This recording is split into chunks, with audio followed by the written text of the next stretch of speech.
Best American restaurant, #1 sports bar, best chef, best wings, and best dining experience. Thank you for 43 legendary years, and we look forward to providing you an award-winning dining experience at every visit. Baumhauer's Victory Grill. Legendary fun, legendary food. The best in local sports talk from the 256. We are local. When you're #1, you don't have to worry. We are award-winning. Thank you for listening. 97.7 ESPN The Zone. You'll be set for life. WCZN, Union Grove, Huntsville, Alabama. 97.7 ESPN The Zone. This hour is brought to you by Woody Anderson Ford, Alabama's F-150 Superstore. Welcome to The Drive with Wes Neighbors and Steve Moulton. Call into the Neighbors Wealth Management Hotline, 256-576-4977. That's how I roll. And I'm not going to drink and drive anymore. That's 256-576-4977. Now, here's Wes and Steve. Upper basement, no more. Ooh, wow. This is going to take some getting used to right here. Oh, I hear that resonance. Yeah. Brand new studio. And the knobs are in different places. Yeah, I know. It's just, this is something to get used to more than anything. Glad to have you along for the ride. 2 hours of a talk show here. In fact, right out of the gate to help christen the new studio, Jerry Glanville going to join us here momentarily with he's texting me. He's texting you too right now. I can only imagine. Oh, yeah, the police car. Yeah, the police. How are you, Wes? I'm doing good. Wow, he is peppering us with police car photos. Yeah, he really went and bought a police car and wants me to buy one so we can race down the I-65. I-65. He wants to go down I-65. Not Talladega. I'm not racing him. He's a professional. If he wants to play nose guard for a couple of plays, I might go. Maybe. I don't even know if I can get down in stance anymore. So Jerry Glanville is going to join us here momentarily, and got a phone call from Jim Nagy after the show, and he is going to join us 6 o'clock. Going to rehash a little bit of the Senior Bowl. His sincere apologies yesterday, as it usually happens, especially this time of year. A pop-up meeting. He called a pop-up meeting. Just came up out of nowhere, but it usually does happen because I would imagine there's quite a few NFL teams that want to talk to Mr. Nagy, given what he saw with his own eyes in Mobile and considering the kind of track record that the Senior Bowl had with 110 players getting drafted last year. So brand new studio and same talk host here with Wes and Steve and the one and only theme song. Oh,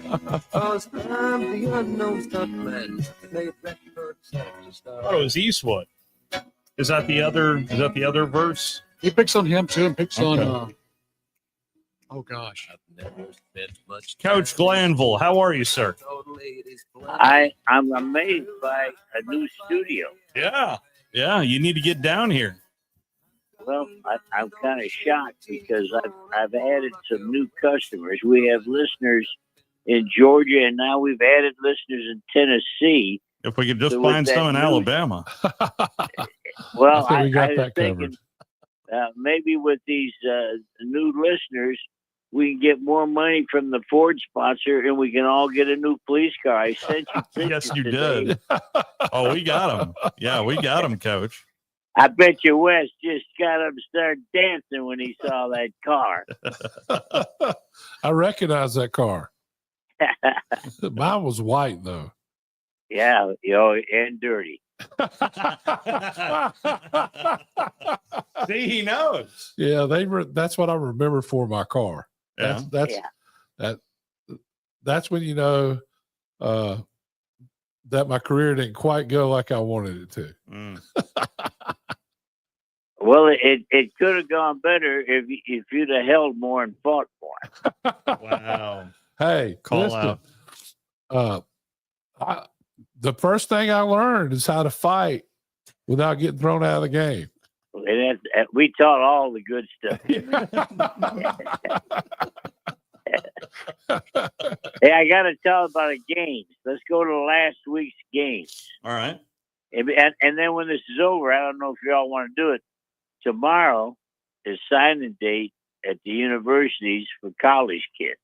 That's right. Yeah. What we used to call on top of that, or you two are just we call it cleanup day now in Division I, Coach. For it just you know what? I'm glad you brought that up because honestly, it just flew right past me because I'm so used to December. December feels like the biggest of the two. Because it is. But yeah, thank you for reminding me of that, Coach. Okay, I got to go to the Washington football team, who we used to call the Redskins. Okay, all right. They beat Detroit. They're on their way. They're going to play Philadelphia to go to the Super Bowl. Now, somebody, and you guys know I get very mad watching TV, and I have to take blood pressure medicine when I watch the NFL. It's helpful. All right. Here's the Redskins with a chance to go to the Super Bowl. And out of the first 18 plays, they had the ball. 15 were passes, and this is for Wes. And all 15, they were in empty formation with no back in the backfield. And they have a rookie quarterback. Somebody tell me what's going on. Well, I don't get that either. What were they trying to do in your mind? Obviously, they didn't get it done, but what were they trying to do? I think they were trying to clean up that if they went empty, they could tell the quarterback then what the coverage would be. You could read it if nobody's in the backfield. But what they forgot to tell them, there's nobody to run the ball and there other than a quarterback draw, which they did, and he got turned upside down. How did they get there? They got there by pounding the rock. And I know you can't out-pound the rock against Philly, but you have to try to stay close. I sent you both a note this week. I shocked America. Of all things, the Philadelphia Eagles had 7 rushing touchdowns in the championship game. The Dallas Cowboys had 6 rushing touchdowns for the year. And that tells you why the league that the Cowboys used to be in charge of are at the bottom. Well put. I mean, it's used to be if you ran for 100 yards in the NFL, you'd win that game. Whoever had but now some teams don't even try to run the ball. They just kind of run a draw or a screen every once in a while to try to slow down the pass rush. But nothing. A year ago, I'm pretty good friends with Andy with the Kansas City Chiefs thing. And a year ago, I notified him before the Super Bowl that I did a lot of research, and I went back all the way back to Vince Lombardi. That's what I told him. A rushing touchdown gets the same amount of points as a passing touchdown. Because somehow along the way they forgot about that. So I watched that game and I thought the Redskins got off for what they've been doing. The Washington, what are they now? Commanders.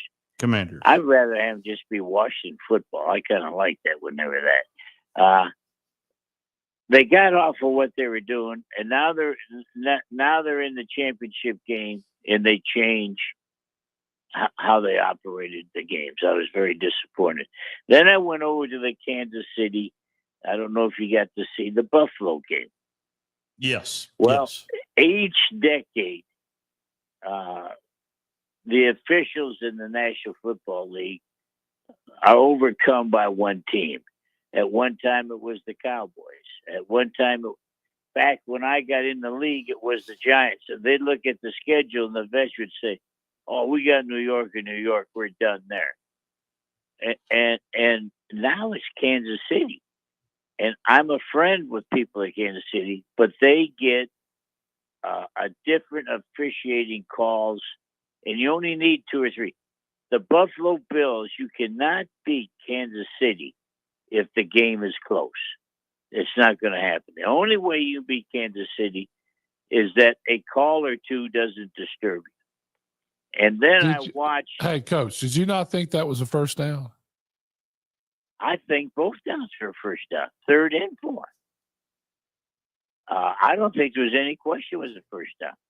I didn't either. And they say, well, the bottom line, if that was the Tampa Bay Buccaneers on defense, it's a first down. And I admire Kansas City for putting up such a good fight there. But you get the call. I've done this. Unfortunately, people bring me for a speaking engagement. When I'm done, they wish they never brought me, because what about the Super Bowl? I would like to see Kansas City get a touchdown in the red zone with a legal play before I die. Felt that one coming. I really felt that one coming. I mean, and then I've seen Detroit and I've seen other teams copy the pick, and they get called. So the officials know if it's a slot trips formation. That's a bell should go off in your mind. This could be a pick. Now I know that singer, whatever her name is up in the press box wanting her boyfriend to make a catch, and then the TV will say he got wide open in the corner. He got wide open because the guy covering him got hit in the ear hole by another player. You don't, slow, stumbling white tight ends don't get wide open without somebody rubbing on somebody. Yep. So what are the rules for that, Coach, in the NFL now? Well, it depends on which team you're with. And I which is what you're making the comments about, right? I mean, that's what. If I can make it look like I'm just trying to run my route, and if I can run you into them, they probably will leave me alone. But if I bump into you, or now how about this? I caught Kansas City. You're going to die, Wes, with a pick for a big play. 19 yards down the field. Now, I can see you getting jammed up at the line. But if you can't see a pick 19 yards down the line, you've got to go with the eye doctor. So what do you think the outcome of this game will be, Coach? Well, here's what I believe. You all are too... Steve will know, but Wes will. There was a guy named Bobby Lane. And Bobby Lane was with the Detroit Lions. And nobody had any idea what a 2-minute offense was. Nobody knew you were allowed to win the game on the last drive. Well, Bobby Lane wrote the book. And everybody got in and followed what he did with 2 minutes. And now he did it for a different reason. He wasn't sober until there was 2 minutes left in the game. But I look at Kansas City. They're the best team with 2 minutes because the quarterback, Bobby Lane, had to do it throwing. He couldn't run out of a girdle like a fat man. It couldn't happen. But the Kansas City can run it, boot it, improvise, come back, throw underhand. So the Kansas City Chiefs quarterback did not make the Pro Bowl. And that's because people don't pay attention to what happens in the last 2 minutes. All the rest of the time, you're killing grass. It's all got to be done, and that's what he does. And I don't think, and I know you all love Alabama, and I know the quarterback for the Eagles is from Alabama. Oklahoma. Oklahoma. Yeah. No. I don't think I don't think he's an extraordinary quarterback, other than he finds the backs. You're going to die when I tell you this, Wes. He finds the backside mesh when the front side's covered, and he lives off of that. So the play's called to the right, Steve, and he's looking at his key reads. He doesn't like it. Somebody from the backside is sitting on the backside hash of the zone, and if it's a man, he's crossing and climbing. That's where he throws it. Yeah. Remember a guy at the Chargers? I think his name was Faust. I think he went in the Hall of Fame. Sure did. Every time it went to the backside hash. I remember Robert Lyles. You played with him, Wes. Yes. I had Robert Lyles. So I said, on all passes, Robert, go to the backside hash and sit there. He picked off two and run them back. And Faust would holler at me, Glanville. So Robert Lyles played at Memphis, right? I think. No, Robert Lyles. I got him out of TCU. Okay. So He was with there was a me at guy the from Oilers, Memphis I there think, too. Pardon? Who was the guy from Memphis? He was a linebacker. Who was that? What's his name? No, now I had the real little short. I got the real short nose tackle out of Memphis because I wanted, when you guys were scrimmaging, for you to feel tall. Well, Coach, this is the fourth time in Super Bowl history we're going to have multiple meetings of the same starting quarterbacks. You had Terry Bradshaw and Roger Staubach, Troy Aikman and Jim Kelly, Eli Manning and Tom Brady, and now Patrick Mahomes and Jalen Hurts. Well, thank you for that information. That's changed my life. You're welcome. Because I wanted. Now how about this? The Super Bowl tickets are down $2,000 a ticket by scalpers from 1 year ago. So I have a big shirt. Did I send you the picture of my shirt? Yeah, I saw the On shirt. shirt, Yes. it I said, Yeah. I hope both teams Lose. Oh, Right. yeah. The Super Bowl ticket would have been Buffalo versus Oh, my the Lions. gosh. Yeah. That ticket, we would have had to sell the police cars to make a purchase. So why do you think tickets prices are down? Do you think it's the venue in New Orleans because of all what's happened there? No, I think there's very few people interested in who wins. There's nobody there that the nation is rooting for. Because of all the success of Kansas City, there's a little bit of anti-Kansas City. And the only people that could love anything in Philadelphia would have to live there. I was pausing for effect right there because I go to W.C. Fields Cemetery plot. Are you ready? Mm-hmm. And here's where W.C. Fields is buried. Do you know what's on the tombstone? I don't. I'd rather be here than in Philadelphia.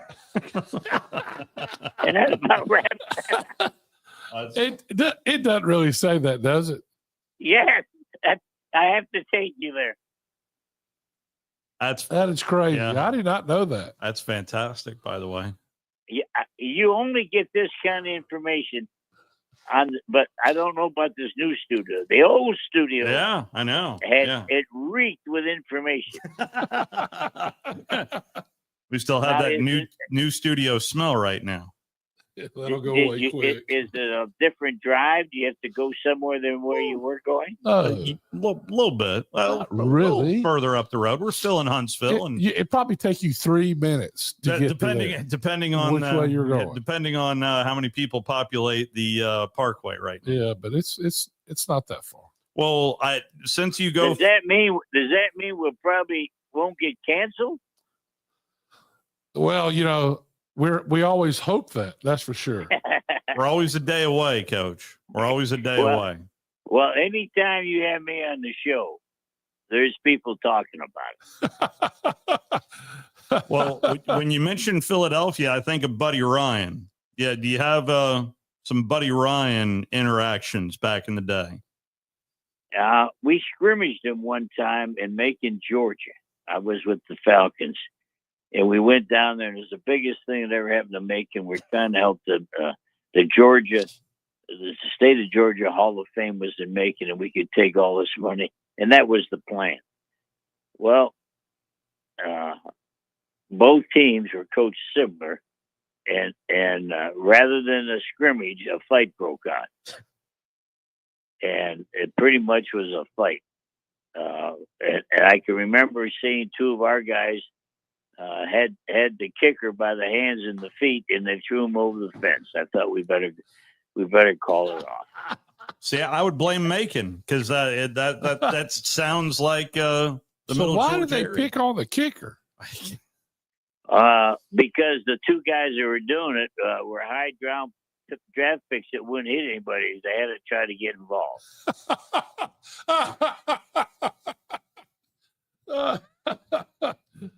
Oh, well, I'll tell you this. In 1987 camp in San Angelo, Texas, there was a lot of hitting going on. Oh, brother. Hey, and not only that, you probably don't remember, the TV cameras would come, and they'd be filming Wes practicing, and they'd film it over the curb, and they would fry an egg on the curb. You could. It was so hot. And the crickets there, if you fall on them, they might carry you off. They're the biggest things I've ever seen in my life. What the weirdest thing in camp was there, when we would be stretching before practice, the sun, now Steve, you're going to think we're crazy. The sun and the moon were together above our head. And I always thought, they might crash. This might be the end of them. The people in San Angelo said, I hope so. What was the reason in San Angelo, Texas? They told me it was cooler. Oh, Yeah, That wasn't it. Well, then we left there because you complained so much, and went to San Marcos, and at that place they had a river running right by the practice field through the campus, and our players, when we got off practice, we'd go jump in the river. Well, at San Angelo, we needed that river. Yeah, there's no question. That was the hottest I've ever been in my life. There's no question. I mean, they said, well, we're going to San Angelo. It won't be as hot. I was like, who the hell? I mean, it didn't make sense to me. Bud, our owner, he must have got the cheap rate. Yeah, that's the only thing that could have been. Yeah. I couldn't wait to get out of there. And then we go to Houston, as you know. Yeah. And it'd be so humid. Yeah. Everybody'd sweat like a mule in Mississippi plowing a field. So some of these teams, I think it was the New Orleans Saints, were going to West Virginia to practice. Are they still doing that? yeah, they are. They Yeah, are? yeah. You want to win $5? Sure. The Dallas Cowboys' first training camp. Dallas Cowboys. They're in the same state that the Houston Royals. I know you didn't get an A in geography, but it's a Texas team. Where did they go? They went to California. Yeah. No, you were later, but not the first one. Hmm. Marquette, Michigan, in the Upper Peninsula. Woo. Wow. And when you walked over for dinner, you better put a jacket on. I bet. Well, didn't the Green Bay Packers used to go out there they went to California to in training camp as well back way when, right? I don't remember that. In the but 40s. So in 1948, my dad's dad, him and my dad and his brother and his dad drove out to see my dad's good friend, Harry Gilmer. Oh, my God. My grandfather's good friend, Harry Gilmer, practice in Thousand Oaks, California. They drove in a Model T Ford. Wow. All the way out there from Tuscaloosa to. What kind of gas mileage you get in a Model T? I know, my dad said my grandfather lost the car in a card game, and my grandmother had to wire money to get it back. in Vegas. Wow. Of course. Yeah. But go back, and who did they go see? Harry Gilmer, Harry Gilmer. Yeah. quarterback at Alabama. Yep. And how about, what did they he- call him? Harry the what? I'm not sure. I don't know. Harry the Hat. On the sidelines as head coach, he always wore a cowboy hat. He wore a cowboy hat on the everywhere. sideline. Yeah. Pardon? I used to, when I made him, he always had a cowboy hat on. Well, people think Bum Phillips was the first, and I was the second. Harry the Hat was the head coach of the Detroit Lions, and I never saw him indoors or outdoors without a cowboy hat. Well, he owned some property next to my grandfather, in down below Tuscaloosa, and my grandfather was good friends with him. So, Coach, I'm interested to know, what is your most memorable Super Bowl that you've watched? Do you have a most memorable Super Bowl throughout the first 58 of them? Yes, I was calling the pregame for the Giants and the Ravens in Tampa, and the guy named Jim Nance and me were in a ship doing the TV, and I got in super trouble because Jim says, "Well, what do you expect from this game?" And you are not going to believe what I said. I said, "Well, for all you people there waiting, we will probably set a Super Bowl record for most punts." And are you two ready? That's exactly what we did. Really? And they wanted to fire me. They said, "You're telling people to go home." I goes, "Well, I had to stay there. I didn't want them to waste a day." Well, that Ravens defense was something else. And it was the simplest thing. Every high school has coached an Oklahoma 5-2. And why could they play it? They were so good up front, so good at linebacker. And they never stunted, looped, ran a blitz. They said, "Here we are, let's get it on." And remember the Goose? They had Tony Saragusa. And they knocked you around. That's they right. were so physical that it was hard to score. Well, I knew that was coming. And then I knew, how did I make that prediction? Well, the quarterback for the Ravens, can't remember his name. Careful, Coach. He's down in Birmingham right now. It's Trent Dilfer. Trent Dilfer. I said, well, with him at quarterback, they're not going to move the ball either. And so this is going to be punt, punt, punt. And it was. Now he's the head coach. Is he winning down there? No. Ish. No. Bill Clark was a tad bit better down there. Oh. Now, is he at UAB? Is that where he is? Yes, sir. Yes. Boy, I can remember before they dropped football, they were really good. And they could beat whoever they wanted to play. But then they dropped football for a while, then they brought it back. Is that what happened? Yeah, so what happened is they weren't supporting it. And the University of Alabama was supporting it. The one in Tuscaloosa. The one in Tuscaloosa supporting the one in Birmingham. And so they said, we're not going to support it anymore. Birmingham people need to support it. And so they didn't. And it folded. And then the people decided, well, we are going to support it. They built them a stadium. And then they brought it back. So, and there for a minute under Bill Clark, they were humming pretty good. Yes, they were playing very well. And then Coach Clark had some health issues with his back. And Trent Dilfer has been there, I think, 3 or 4 years now. It is not the same at the moment. Well, he probably had never coached anywhere when he got the job. A lot of that's going around. Isn't it? The quarterback from the Atlanta Falcons got a head job somewhere. Michael Vick. And that's right. That's right. Coached anywhere. Yeah. And it's kind of the latest trend that we're seeing of. Yeah. And I'm kind of shocked because I call up and apply for a job, and they look at my resume, and they said, "You need more experience." Oh Now, man. mind you, my first year I coached was. Are you both sitting down? Yes, we are. 1964. That's the year I was born, Coach. That would be. Well, I had a good coach. I was only 1 year older than myself. Are you? So it doesn't sound like you're all that thrilled about this Super Bowl matchup. Are you going to watch? Well, I hate. Well, here's what I do. I'm very fussy. I don't watch football with everybody because I'm watching something. I don't want to hear everybody talking, and I don't want to hear anything that's going on. I got my grease board out, and I'm charting what's going on.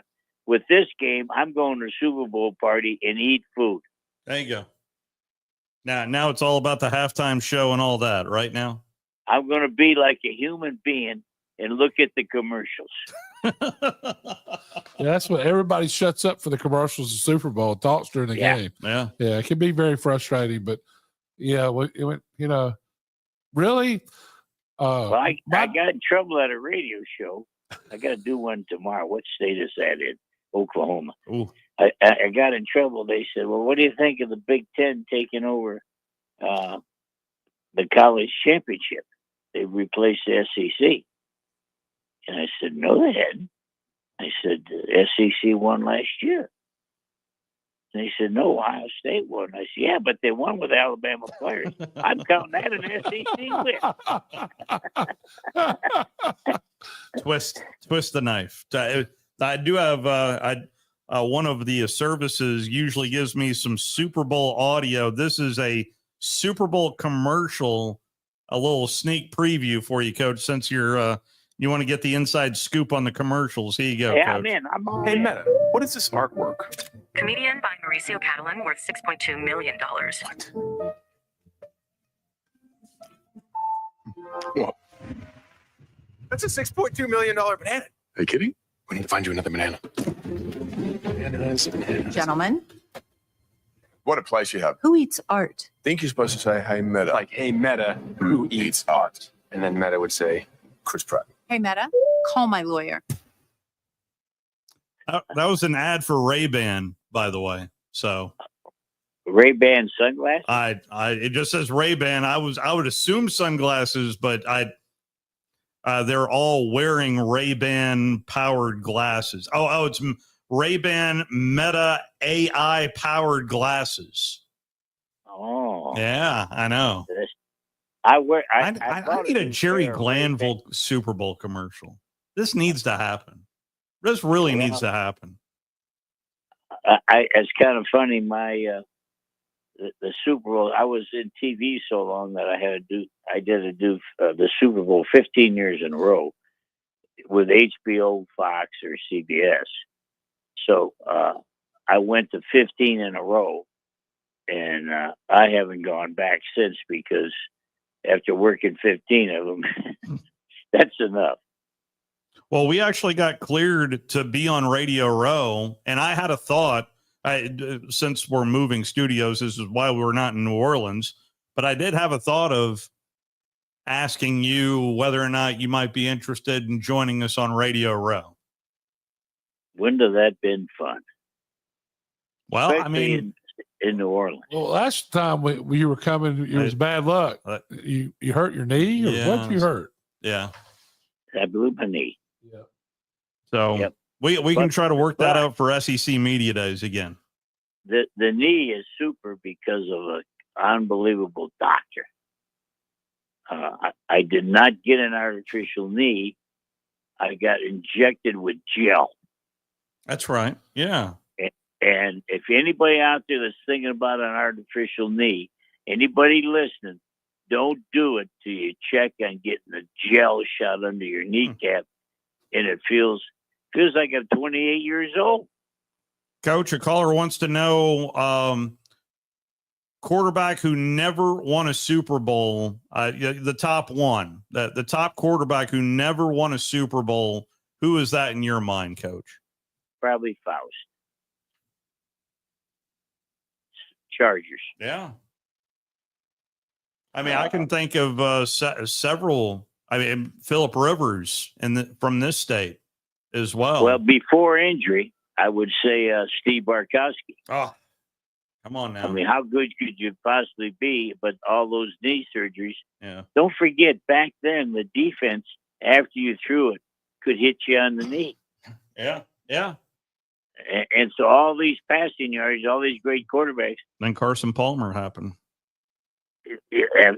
Poor Carson Palmer. I think he was going to be a great quarterback. Yeah. But he was never with any team. He was never. And his brother, I hope, doesn't go through the same thing. And he went through terrible teams and terrible coaching. And I think he was probably a real talent. You know, that's what I tell everybody that ask me about how they got this quarterback, they're going to be good. They got this quarterback, they're going to be good. And definitely you have to have a good quarterback. But if you don't have anybody that can block or anybody that can catch the ball or anybody can break a tackle, it's hard to win in that league. You have to have great players around a great quarterback. Well, it's kind of funny when you were at Houston, and we didn't have a great quarterback. We just picked one up. But they were so bad before you and I got there. The offensive line was all number one picks. Yep. And then here comes Warren Moon. And lucky for Warren Moon, he didn't have to go through a bunch of guys up front that couldn't play. And the other thing he had great tight ends, great receivers, a Heisman Trophy winner as a running back. Yeah. Although he wasn't always engaged.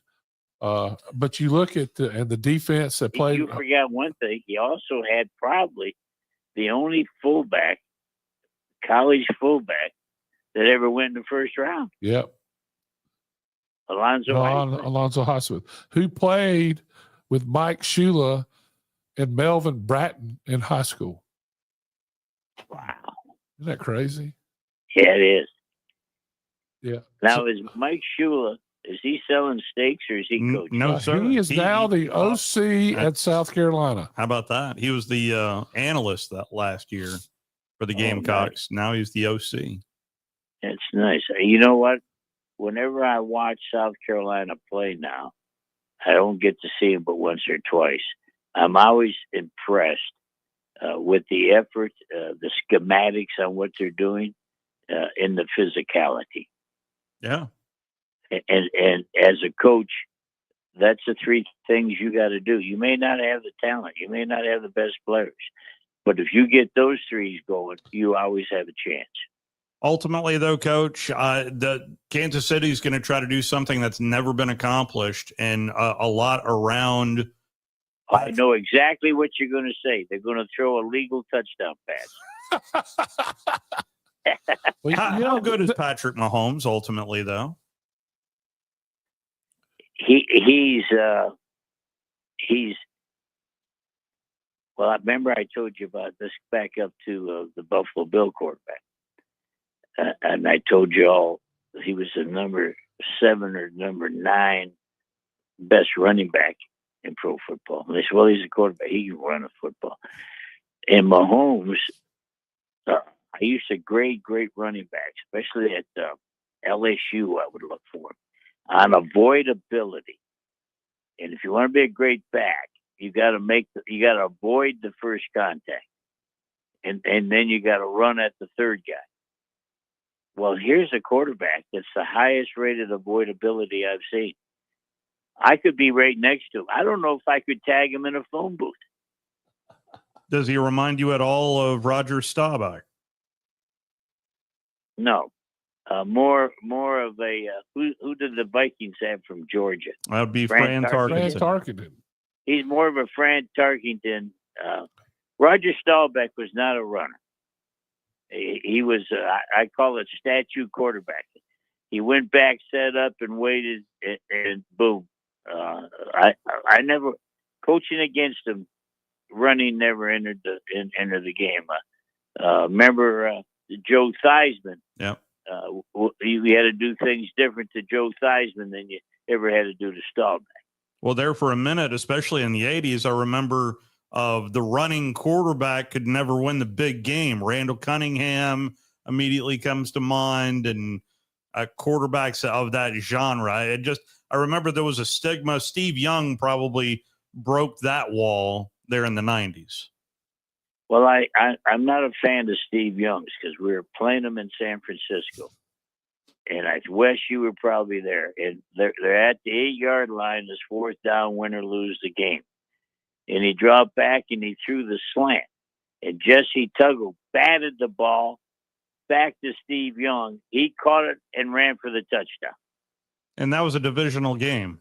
I mean, the fact that Atlanta and San Francisco were in the same division, I still haven't. I think my owner was trying to get frequent flyer. Well, mission accomplished there, Rankin Smith. They don't stop there. The Rams were in that division. That's right. That's right. So you had New Orleans, Atlanta, and then you had 2 people on the West Coast. What was that all about? I wish you would know that better than I would, Coach, because you were in the division multiple times, multiple years, multiple jobs. Yeah. Still, every time I saw the Falcon Cowboy game the other day, and that still kind of eats at me, Coach. It still does. Yeah, they threw up an interception and came down with a touchdown.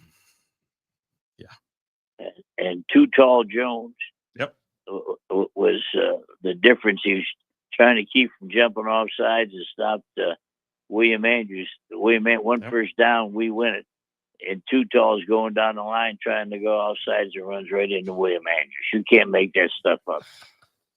It's tough being a Falcon fan because then ultimately the 28-3 happened as well in the Super Bowl. That's tough being a Falcon fan. Was that against Denver? That was against the Patriots. That was the overtime loss in the Super Bowl. Some guy named Brady. Oh yeah. So now we got to talk about Brady. Yeah. Brady now hires the guy that drafted him at the Las Vegas. Everybody wonders, how did Pete Carroll get that job? Pete Carroll was he was the head coach of the Patriots. That's right. When they got Brady. That's right. I'm the only guy that knows this stuff. Yeah. That's a good pull. I mean, heck, I'd forgotten about that. Yeah. He sure was. Well, he was what Jets and then Patriots and then USC. So he found his. In the USC, probably of all the teams he had, they were the highest paid. There's no doubt about that. The poor Heisman Trophy winner had to give it back. Well, I need Jerry Glanville in a Super Bowl commercial. So I'm going to make that. I'm going to make that a few phone calls here for Super Bowl 60. We need Jerry Glanville in a Super Bowl commercial. That needs to happen. I'd like to make it driving down the street in a police car there with a siren going, and West in the back. There it is. And you know what? I'm thinking Woody Anderson Ford. We can do this. We can absolutely do this. Woody. Hey, Woody, I got West in the back. Here we go, baby. You're the best, Coach. You're the best. You're the best. Coach, thank you. That's Jerry Glanville. Obviously, way late for our first break and our second break. Just getting out of the gate here on a Tuesday. Let's go ahead and take our first time out. We'll be right back. You're listening to The Drive with Wes Neighbors and Steve Moulton on 97.7 ESPN The Zone.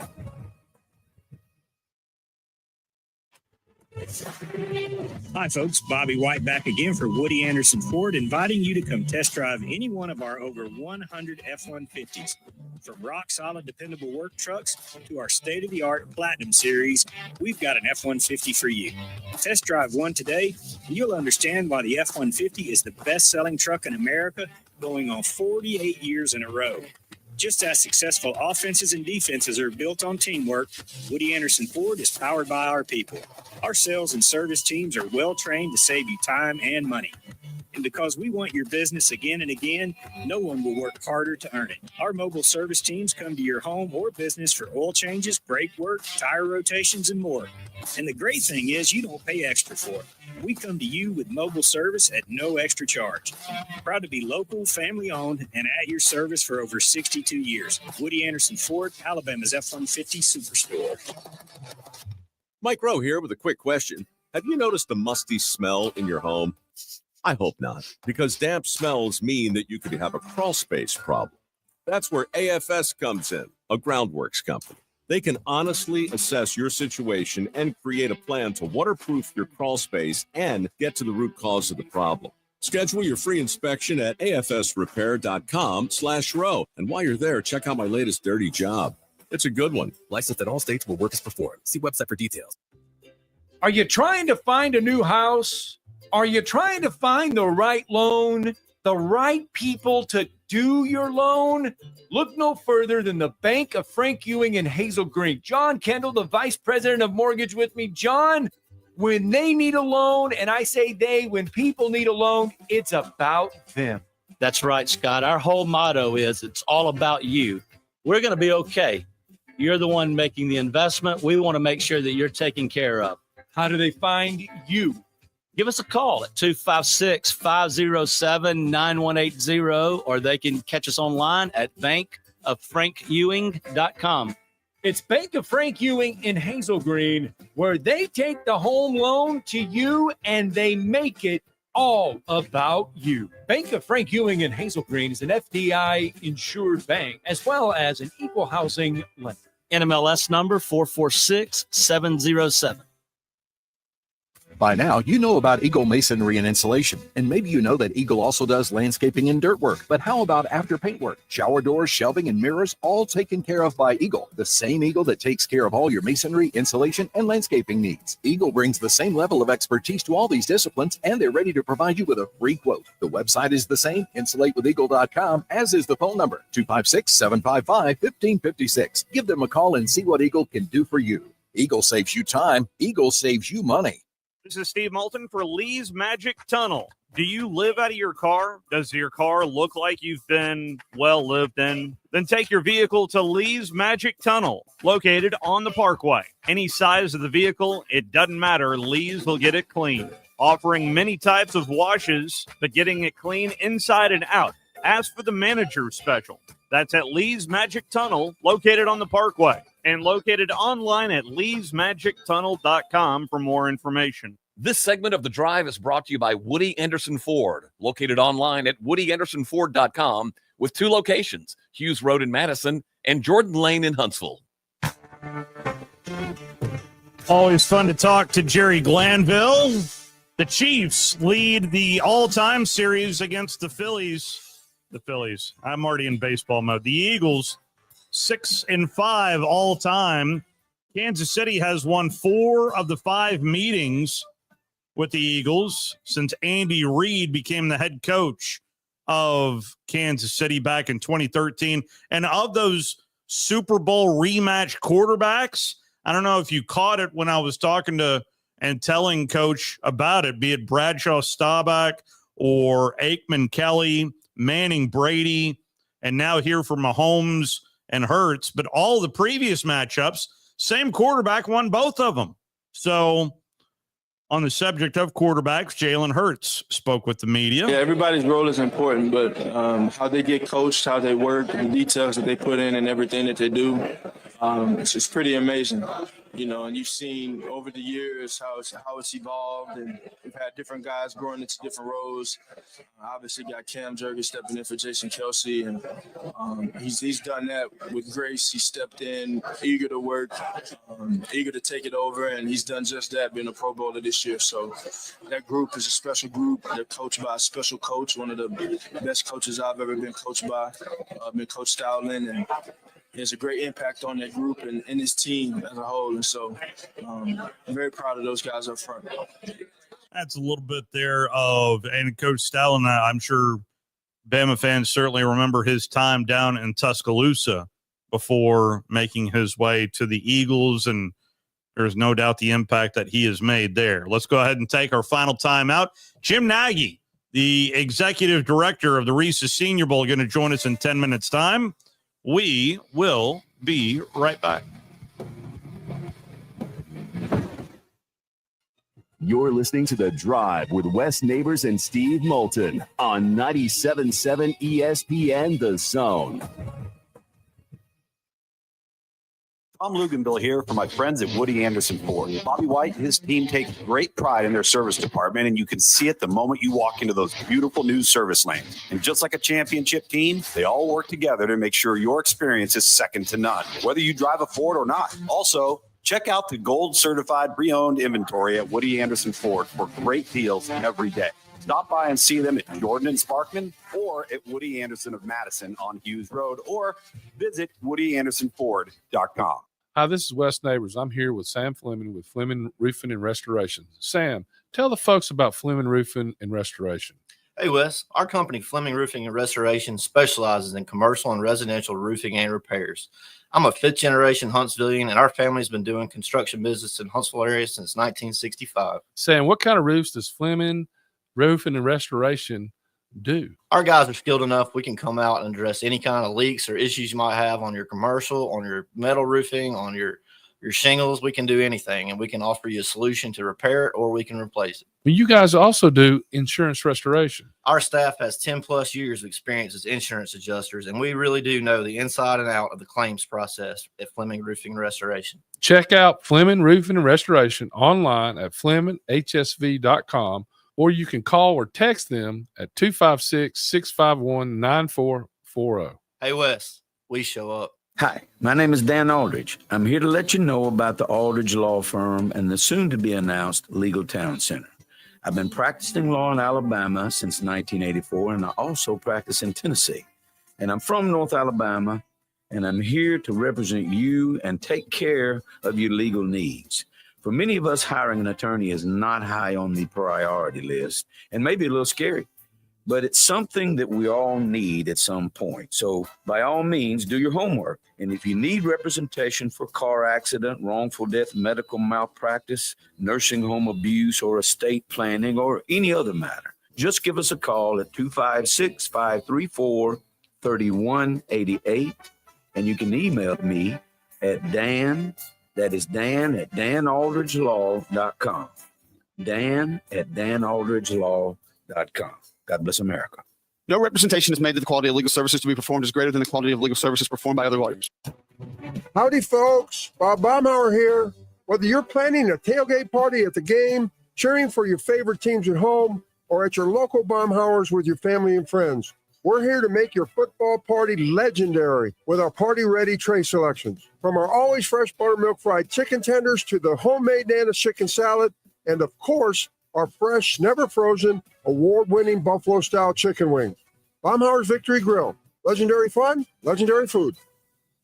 Specializing in simple and affordable rentals, McCurry Van and Car Rental can make sure you have just the right vehicle for your next family vacation, weekend getaway, or if you just need transportation while your vehicle is being repaired. McCurry carries Ford Transit vans and Mercedes Sprinter vans, trucks and work vans, and more. And they offer discounted rental rates for long-term rentals. Now with 4 locations: Athens, Muscle Shoals, Coleman, and Huntsville. Log on McCurryRentals.com to make your reservation now. That's McCurryRentals.com. From the Fox 54 Weather Center, I'm Chief Meteorologist Jordan Dressman. Temperatures drop into the lower 50s as we head into the overnight, early into your Wednesday morning. Mostly cloudy sky. Wednesday afternoon, temperatures climbing into the mid and upper 60s. A couple of folks talking about the lower 70s. A couple of rain showers are going to be possible through Wednesday afternoon, but the day's certainly not going to be a wash, and the vast majority of us probably going to end up staying dry. We only drop into the mid and upper 50s as we head into the overnight, early Thursday morning. Much the same. Thursday afternoon, a mostly cloudy sky. Temperatures climbing into the lower 70s. I'm Chief Meteorologist Jordan Dressman on your home for ESPN Radio, 97.7 ESPN The Zone. Thank you for making us your number one choice for sports talk in North Alabama. Thank you. Thanks. Thank you very much. 97.7 ESPN The Zone.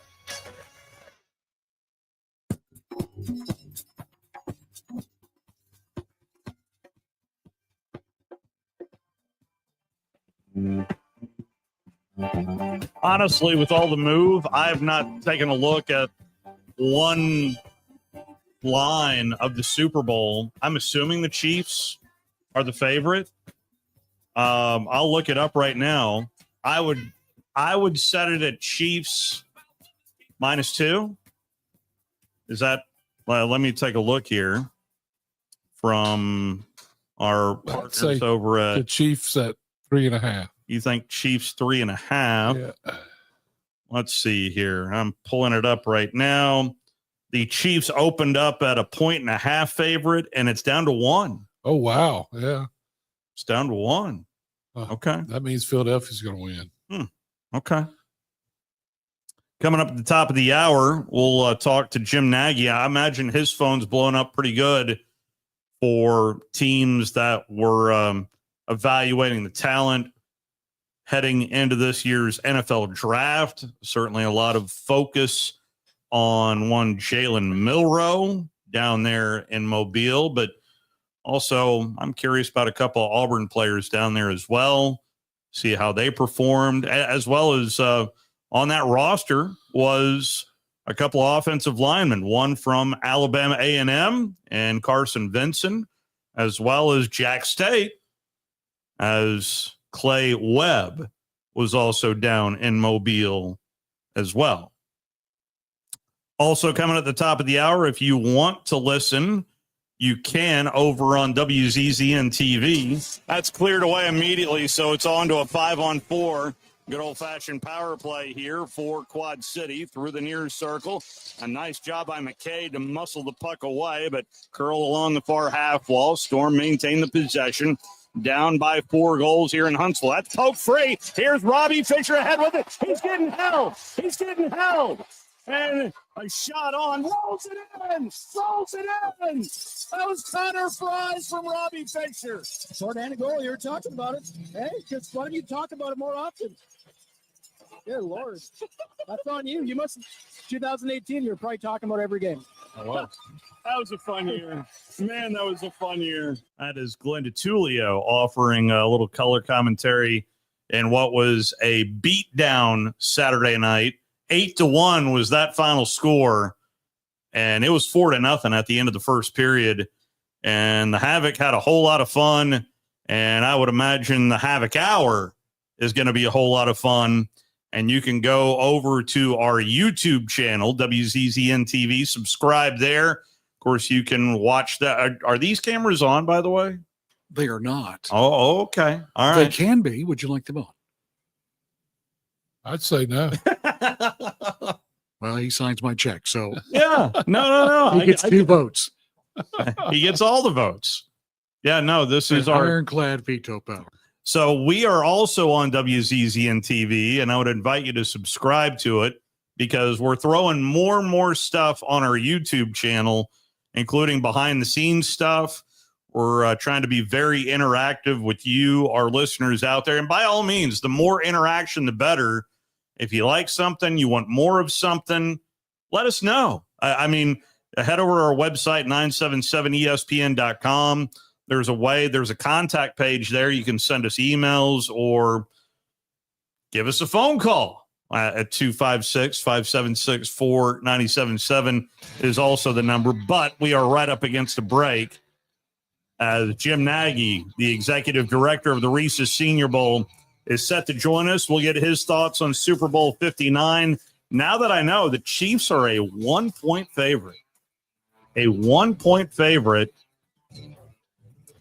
more I dive into this,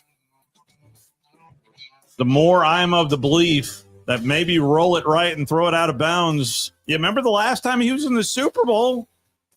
Prittner won the whole thing. He had a fantastic game. Yes. The Eagles did not lose that Super Bowl because of Jalen Hurts. No. And now he's got Saquon Barkley. I think they got a real shot to win. And I think that's what Vegas is trying to do, get you to bet on Kansas City, right? Let's see what Jim Nagy has to say next. Tom Luganville here for my friends at Woody Anderson Ford. Bobby White and his team take great pride in their service department, and you can see it the moment you walk into those beautiful new service lanes. And just like a championship team, they all work together to make sure your experience is second to none, whether you drive a Ford or not. Also, check out the gold certified pre-owned inventory at Woody Anderson Ford for great deals every day. Stop by and see them at Jordan and Sparkman or at Woody Anderson of Madison on Hughes Road, or visit WoodyAndersonFord.com. Have you ever turned your back on God? Have you ever absolutely known the right thing to do and just turned around and walked away in disobedience? I know that I have. Aren't we thankful for our great and merciful God who loves us and forgives us and remembers our sin no more? I'm so thankful that his mercies are fresh every day. I need that, and I suspect you do too. Hey, I'm John Dees, pastor of Cross Point Church, and if you're looking for a church home, come see us. We're smack dab across the street from the YMCA in Madison, and check us out at cpcfamily.org. WCZN, Union Grove, Huntsville, Alabama. 97.7 ESPN, The Zone. Sports Center. I'm Nick DeLuca. Good night of hoops, college, and NBA. In the NBA, the Sixers and Mavericks set for tip in a few minutes. Philly star Joel Embiid making his return to the court for the first time in a month today. 2023 NBA MVP has not played since January 4th. He's averaged 24 points and 8 rebounds across 13 games this season. New Dallas acquisition Anthony Davis, still out with an ab strain, says he's excited to get going in Dallas. Obviously, excitement. Nico believes in me, what I can add to this team. I'm not for everything that we talked about out there, but we're both, extremely excited about what we can do, and I think we have a great opportunity in the championship.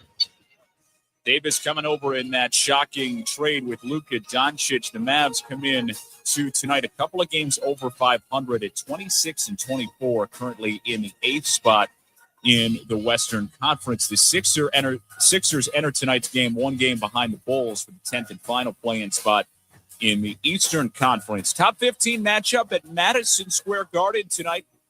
First in the Big East on the line. Number 11, Marquette, and number 12, St. John's. Red Storm have won 8 in a row, and now 10-1 in the Big East. Marquette looking to bounce back from their loss last time out to UConn. Marquette leading 18-16, 8.5 minutes to go in the first half. Chase Ross leading the way with 3 for the Golden Eagles. Kadari Richmond has a St. John's high 8. They're favored by 2.5. Hey, it's your resident Super Bowl champ, Chris Candy, coming up Wednesday. As we get you ready for the big game, I'll tell you some of the storylines I'm paying most attention to early in the game. It's Unsportsmanlike, weekday mornings at 6, right here on ESPN Radio, ESPN2, and ESPNU. 97.7 ESPN, The Zone. Welcome to The Drive with Wes Neighbors and Steve Moulton. Call into the Neighbors Wealth Management Hotline, 256-576-4977. That's how I roll. And I'm not going to drink and drive anymore. That's 256-576-4977. Now, here's Wes and Steve. You got 3 games in SEC basketball tipping it up tonight. About to tip it up right now is Florida, 6th-ranked team in the country, taking on Vanderbilt. Kentucky's at Ole Miss. That's on ESPN. And later on tonight, Oklahoma is down in the jungle taking on the number 1 team in the country, the Auburn Tigers. We'll hear from the voice of the Auburn Tigers, Andy Burcham, coming up tomorrow here on the program. Well, next guest was a busy fella, and I would imagine maybe his phone blows up more maybe this week than even last week, especially now that the Reese's Senior Bowl is in the rearview mirror. And it's always fun to talk with the executive director of the Reese's Senior Bowl, and Jim Nagy. Jim, how are you today, sir? Steve West, I'm doing great. Well, I just overall, one of my favorite parts of getting down and covering that is getting to know guys that I really didn't know all that well. And it's nice to see some flavor from Alabama A&M up in our neck of the woods, as well as Jack State. Overall, what were your big takeaways from last week, Jim? Wow, that is a really wide open question. No, I want you to paint the picture. Yeah, it was an incredible week. We try to do everything bigger and better here every year. That's going to be hard to top. Just the way the game ended, it was a great week, really competitive week on the field. You brought up like Carson Vincent had an unbelievable week, helped himself a ton, but to end it in a game with a walk-off touchdown to a kid who lost his brother exactly a month to the date in the New Orleans, terror attack on the game-winning walk-off touchdown, Jack Besh from TCU, and all the emotion on the field of his family. We sold out the stadium. It was just an epic week for the city of Mobile. So, it's going to be hard to top. I would imagine so. What also is going to be hard to top is 110 draft picks off of last year's roster. I mean, that's got to be a number you have to be proud of.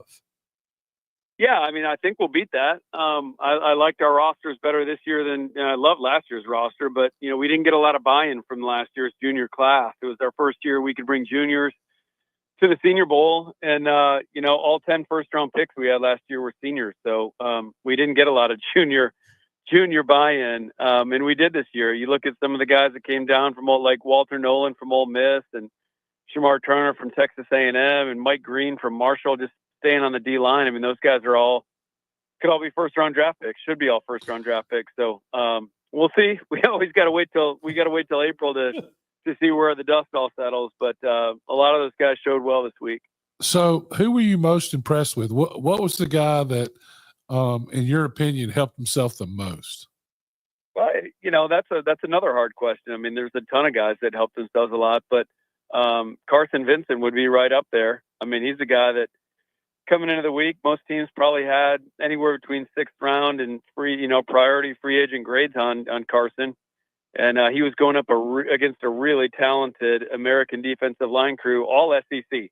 The entire front seven for the American team was every player was an SEC player. So that's a big jump up for a guy from Alabama A&M. And from day one, he looked like he belonged. I mean, he was blocking guys that are in a bunch of these mock first-round drafts and doing it well. So Carson had a really good week. I'm really excited for him. I had one team, tell me that he was probably going to go in the 4th round, which is a major jump. And I had another team say, Jim, don't be surprised if he doesn't get out of the 3rd round, which would be incredible for Carson. So a really great week for one of your local guys. A lot of focus, obviously, on the quarterback room. In particular, Jalen Milroe. What kind of week do you think Jalen Milroe had down in Mobile?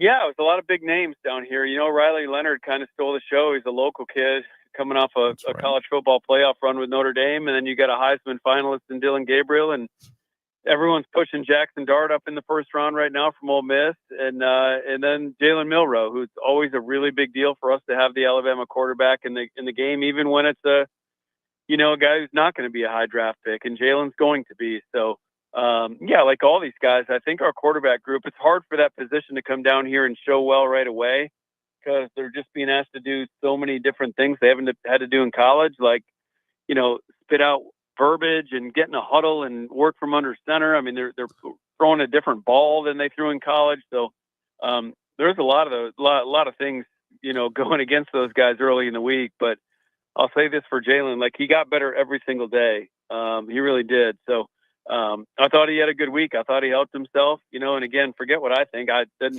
don't get to watch a ton of what's going on in the field. It's more important what the teams think. And I've had to reach out to a bunch of friends in the league to see how some of these guys have done. And behind the scenes, they said Jalen did a really good job in the interviews, which is important as well. So I feel like he had a good week. How about Jarquez Hunter, the former Auburn tailback? Yeah, I just wish they would have given him the ball more in the game. You know, it's I was just kind of Auburn fans probably feel that same way. Him leaving Auburn, they would have given the ball more there. But no, Jarquez is. I think he's going to be as great a college, player as he was, and he's the fourth leading rusher in Auburn history.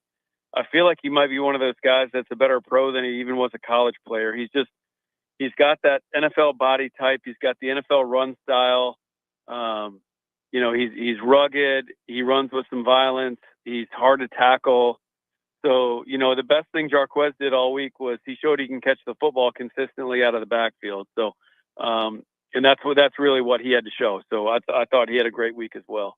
At least for a minute there, it felt like the value of the tailback and the running back position has waned a little bit. But now I'm seeing the likes of a Saquon Barkley and seeing what he has done there for the Eagles. Do you think running backs are starting to get back to the role that they deserve and being valued the way they deserve? Well, yeah. I mean, Saquon, and then you can just bring it back to the home state here with what Josh Jacobs did in Green Bay and what Derrick Henry did in Baltimore. So, I mean, I do. And it's a great year to need a running back. I mean, I really think there could be 25 to 30 running backs drafted, which is way above normal. It's a great class. It's the deepest class we've seen in a long time. Certainly the deepest since I've taken over the Senior Bowl 7 years ago. And it's not a great running back free agent class. You got Najee Harris is unrestricted. There's not a lot of other names besides him. So even if you don't need a running back in this year's draft, I think you take one because there's going to be some really good ones, sitting there, guys that are potential starters in like the 4th, 5th round. It's a really deep class. Since taking over this position, what was that, 2018, I believe was? Yep, 2018, yep. How have you evolved as the executive director? What's different about Jim Nagy today than 2018? I don't know about me, but I mean, the job is different. The players are different. It's a different era, with NIL and portal. It's certainly a more challenging job. It's been a good steady build for us in terms of just, we're doing a lot. We've done a lot more on social media. The eyeballs we're getting on social media compared to when I got here. And that's huge. That's pivotal with connecting with these players. So I think it's getting easier to get guys here. The phenomenon right now is guys are coming down looking for their viral moment on social media and then tapping out and not playing in the game. So, there's always challenges, like you can't ever sit still. You can't ever get comfortable. I've learned that in this job. I mean, it's, people ask how NIL affected it. Well, nobody's asked for money yet. But again, we've had to tailor a lot of things through the week. I know, you going way back in the day, there used to be 2-a-days and there used to be. I can attest to that. I'm but sure we got paid. Wes. I mean, yeah. I mean, but again, we've tried to make this thing as easy for the players as possible. We've carved in, all these pockets of downtime, and we've stripped a ton of stuff away from the week. We've made all the interviews, like scheduled interviews, so like scouts can't just like grab these guys at any point while they're walking around Mobile. And, it's just like we've made this as player friendly as possible. And there's still some players that, I've been texting with the last couple of days. We're like, man, I wish we would have had more downtime. And I want to be like, you got to get Wes Neighbors on the phone and talk about the 2-a-days. Yeah. But, that was the 3 of the hardest days of my life. Yeah. The job has changed quite a bit. It really has. 7 years doesn't sound like a long time, but it's changed quite a bit in 7 years. And then here during this off season, I can't be the first person to ask you about Pete Carroll and Bill Belichick back coaching, one in the pros, one in the college game. What was the reaction to seeing both of them getting back into the pool, so to speak? Yeah, 2 guys I have a lot of history with. It was great to see them back coaching. They belong coaching. Coach Belichick at UNC, that'll be interesting. I would never bet against the guy. It's a huge departure from the NFL, and it's something he hasn't done. But again, he's maybe the most brilliant coach ever. He'll figure it out. But I'm really excited to see it. And then Pete Carroll with the Raiders. I mean, to me, that's the perfect fit for the Raiders. They need a culture flip. They've needed a culture flip for a while. And Pete's the right guy to do that. And everyone talks about his age, and I can tell you, he's 73 years old. He's the youngest 73 that's ever walked the planet. He's got more energy than a lot of 33-year-olds. So, is he going to coach for 10 years till he's 83? Probably not. I wouldn't put it past him, but he'll reset that culture in Vegas, and then it'll be a much easier transition. He'll get the roster better. He'll make them more competitive. He'll flip the culture, and then they can hand it off to another guy that's in place and make that a much easier job for the next guy. So, just really excited for both those guys. I owe a lot to both of them for where I'm at in my career. So, it was cool to see. So, how do these teams get stuck in such a rut? They just keep changing coaches, changing general managers, and never get out of that rut. It doesn't seem like they just go on and on and on. And when's the last time the Raiders were relevant? Yeah, a lot. I guess probably the simplest answer is just impatience. It takes a while. It's hard to. That's not our culture anymore. We don't give people time to build anything.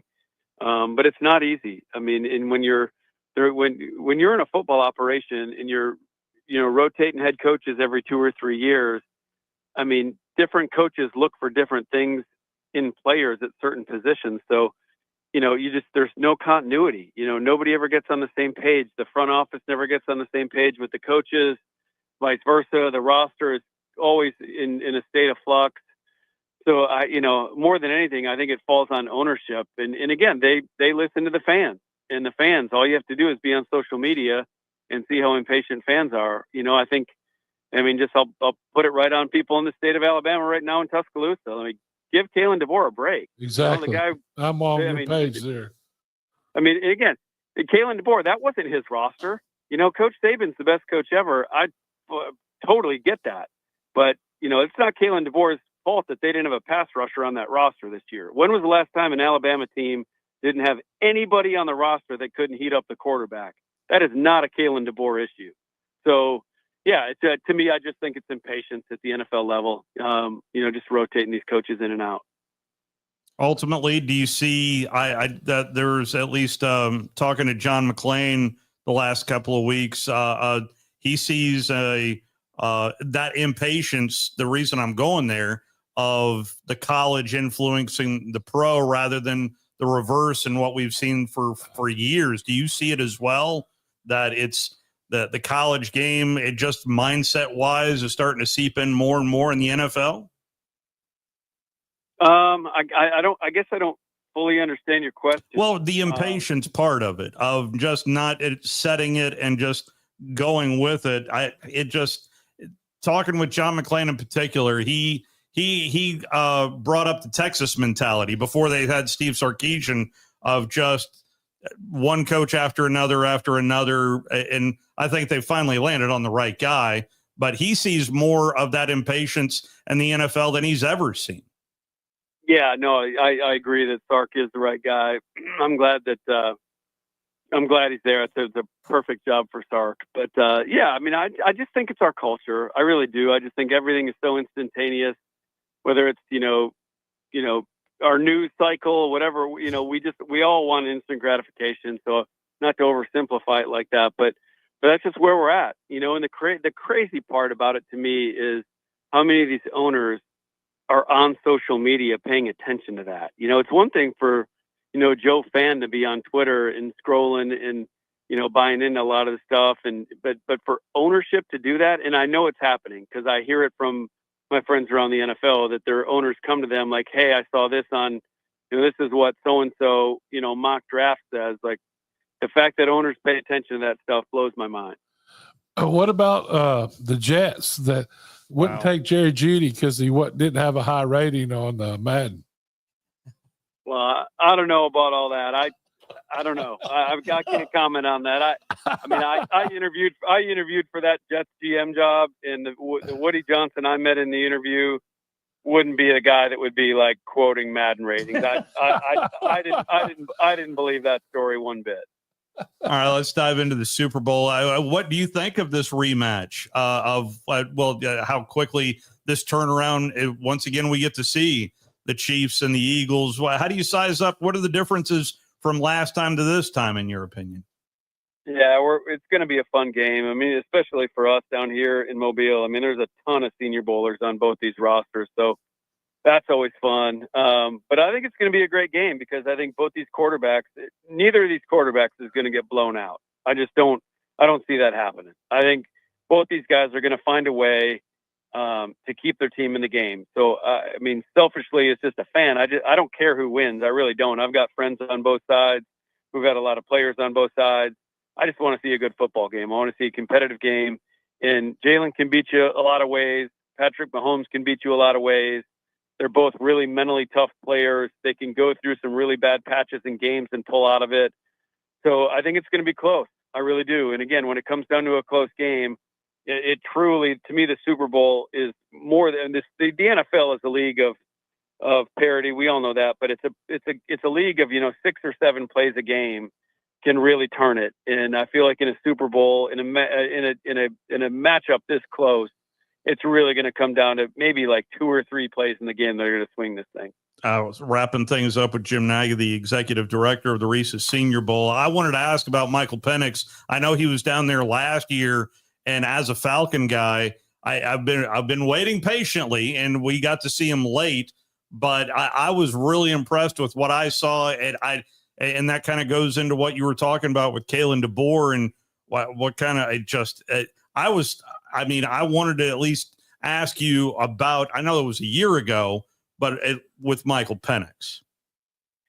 Well, the thing Michael's going to bring to the Falcons is just the ability to open up the entire field. So I've talked to the guys in Atlanta since the season and after Michael got his shot up there, and they just said that's the biggest difference between Michael Penix and the quarterbacks that they've had there, really since the heydays of Matt Ryan, is that Michael's got the arm that, I mean, there's no throw he can't make, and you can attack any part of the field, which completely opens up the rest of the offense. So, there's a lot of talk about Drake London being a bust, and then you look at what Drake London did this year when Michael Penix got in there, and his numbers were off the charts. He made Drake London a completely different player. So, great quarterbacks do that. Great quarterbacks make they make playmakers.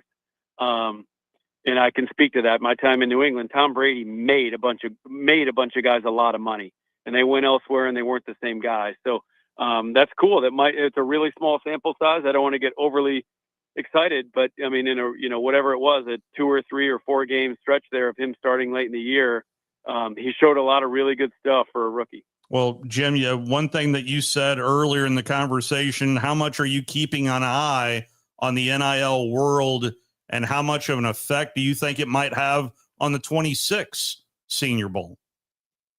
Yeah, I don't think it's going to have any effect, really. I mean, no. I mean, I think the agents and the players understand, like, they get paid by coming to the Senior Bowl, but the payoff is in April. Yeah, I think they all understand that. I think if you ask Quinyon Mitchell, who's going to be starring for the Eagles on Sunday, if you ask his agent, how much money did Quinyon make for coming to the Senior Bowl, he would say, millions and millions of dollars. He jumped Terrion Arnold, for God's sakes. He was the number 1 corner drafted. So they get that. They do. They get that.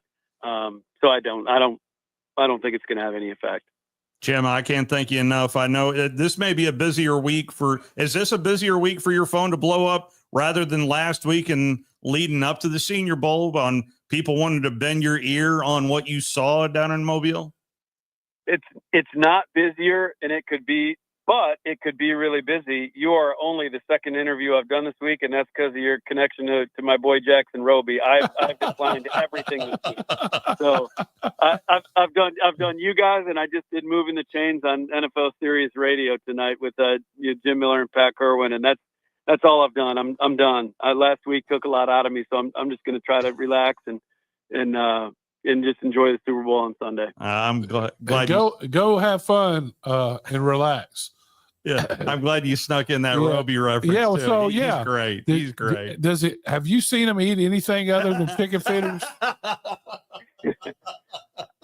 I'm no comment. Jim, he got the call today. He's actually heading to the Super Bowl. So my boy Roby's going to be in New Orleans. And I hope he eats more than chicken fingers in New Orleans. There's better food than that over there. It'll be chicken fingers and etouffee. Yeah. No, he won't put any etouffee on there. Maybe a little, maybe some etouffee. rice. There you go. Thank you, Jim. Appreciate you, sir. All right, guys. Jim Nagy, the executive director of the Reese's Senior Bowl. Good to throw in a little Jackson Roby reference. Well, too. Jackson's having a blast. I know that. Heading to the Super Bowl. That sounds pretty awesome. Just saying. Sounds pretty awesome. Yeah. Don't have to worry about him getting anything but chicken fingers. Maybe with some Creole dipping sauce. Possibly, yes. Maybe. Possibly, yes. All right, rest of the way belongs to you at 256-576-4977. Ole Miss currently leading it over Kentucky 24-16. Kentucky's kind of yeah. They're 4-4. And we got the Burrow on hold. No. Not yet. He's not called in. Phone lines are open to you at 256-576-4977. Appreciate Jim hopping aboard. Talk to you. You're listening to The Drive with Wes Neighbors and Steve Moulton on 97.7 ESPN The Zone. Mike Rowe here with a quick question. Have you noticed cracks in your drywall, chimney, or exterior walls? I hope not, because if you have, they could be indications that you've got a much bigger problem with your foundation. That's where AFS comes in, a groundworks company. They can honestly assess your situation and create a plan to stabilize your foundation. Schedule your free inspection at afsrepair.com/row. And while you're there, check out my latest dirty job. It's a good one. Licensed in all states where work is performed. See website for details. You've got to experience Toyotathon at Bill Penny Toyota. They've got the selection with over 700 new Toyotas to choose from. And they've got the extras with Bill Penny perks and a 10-year unlimited warranty. So get on over to Bill Penny Toyota today and experience Toyotathon.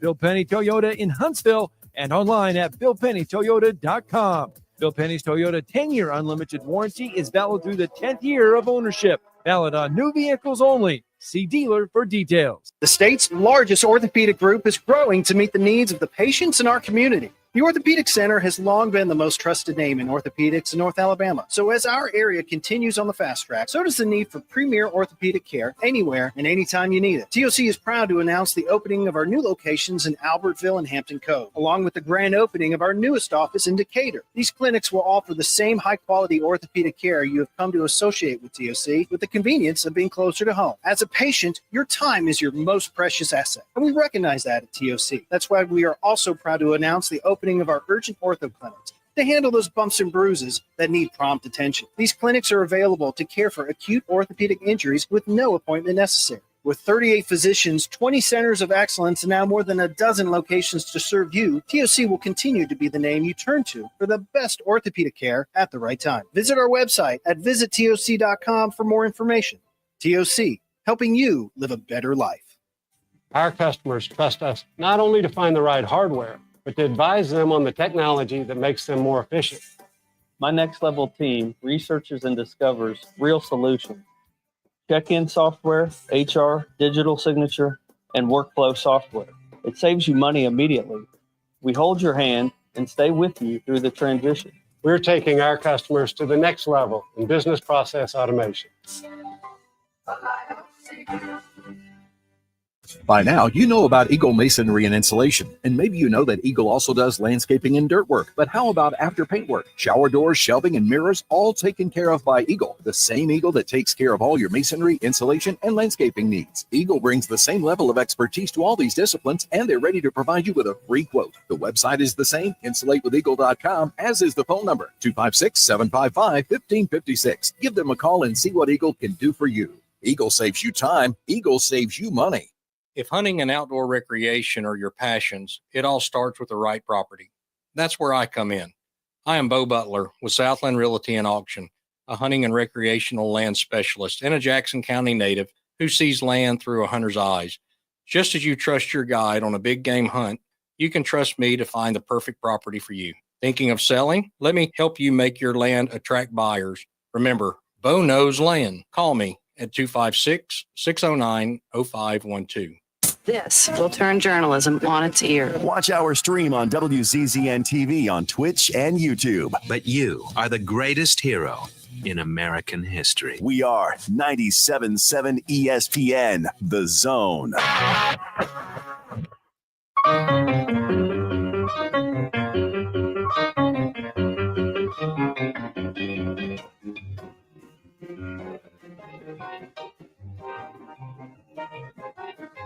Rob?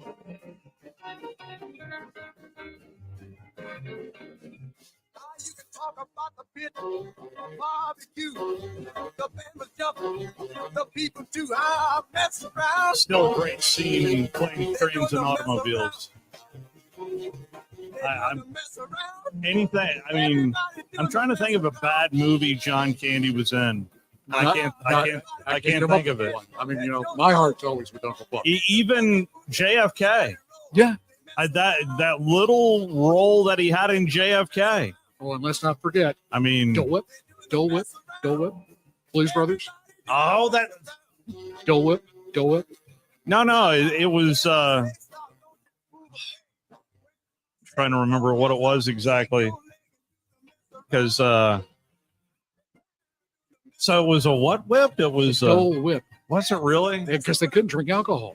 That's right. So you got to. It's like crushed pineapple. Well, I wanted to watch Jake and Elwood before they slapped the bracelets on him. You know, he's talking about this. I want to say thanks to the folks that were at Full Moon Barbecue yesterday. Oh, had a great lunch with my friend Bo Williams. We're neighbors now. We're neighbors. Yeah, right just across the parking lot. Yeah. But introduced a good friend of mine, Bo Williams, to the Full Moon Barbecue. And he is a convert. I had a great time talking to him, but also great service from Full Moon Barbecue. And if you have not gone to the Zone Deals, yes, you can get 2-for-1 $25 gift certificates. We're there Monday, by the way. I'm going to get so. carried I out mean, now we're so close. You can stop by. And assess. Right. You just get, Yeah. But it is consistently. It really is. But if you love food and you love golf, you need to take advantage of our Zone Deals. If you go to our homepage, 977ESPN.com, and up in the top left corner, you'll see the banner for Zone Deals. Sea salt, which is great food. Also, Carrabba's. Yeah. We all know Carrabba's is good. Yeah. Bubby's Diner, Coralejos, Bad Daddy's Burger Bar, Full Moon, like I said. Also, Lawler's Barbecue, another great barbecue spot. Divergence in Huntsville. Virtual reality gaming. Gutters Landing and Cherokee Ridge Golf Course. That's great. Steve, you know how much you and I love Bigfoot's Little Donuts. Valentine's Day is right around the corner. Absolutely. And one says, I love you, quite like the gift of Bigfoot's Little Donuts. I'm just saying. Apple Lane Farms, the what's that? The Madison location? Decatur. The Decatur location. Yep. Good Company Cafe. You heard John and Joe there this morning. Yeah. I can attest that is a great way to start the day. Biscuits and gravy. Biscuits and gravy. Also, our friend Tom Abraham's going to be at Hickory Store Barbecue. That's a right new on one. Thursday. Over the you guys over on Blake Bottom Road. I passed drive by there on my way to my in-laws' house. I'm going to swing in there and check that and probably harass Tom while I'm there. But from what it smells like when I drive by, another quality spot. So as you can tell, we love barbecue here at 97.7 ESPN The Zone. We're just trying to give back. Just trying to give back. You can this is the only way I know of to double your money. It's inflation busted. Yeah. You can double your money. I guarantee it. Yeah. It is two $25 gift certificates for the price of one. It's $50 worth of food and golf and all the other great deals on Zone Deals for $25. If you're not trying it out, you're missing out. 256-576-4977, the telephone number. Another signal of the offseason in college football is On3.com came out with their top 25 collegiate head football coaches. And, on that subject, I know we kind of hit on this yesterday, that you thought maybe NIL world that coaches were in a more stable situation because of NIL. I threw it out on Twitter, and of course now it's not popping up for me, but I asked on Twitter earlier today, and I mean very early, I was up late last night, of our college football head coaches in a more stable position now because of NIL. And right now I have 100% that says no. So that's not very scientific, but you know. Well, how do you say they're not? Do you think that Brian Kelly would be the LSU coach with winning 8 games for 3 years if they weren't paying him $10 million and need the money for NIL? What about the coach at Florida? What did they say directly? Yeah. That's exactly what they said. Billy. I mean, they said that was the reason they were going to keep him. So I have to. Here's your top 25 coaches. This from on3.com. Where would you put Kalen DeBoer before I where do you think Kalen DeBoer? Well, I think he's a top 10 coach. It was the finals of the playoffs last year. Lost to Michigan last year.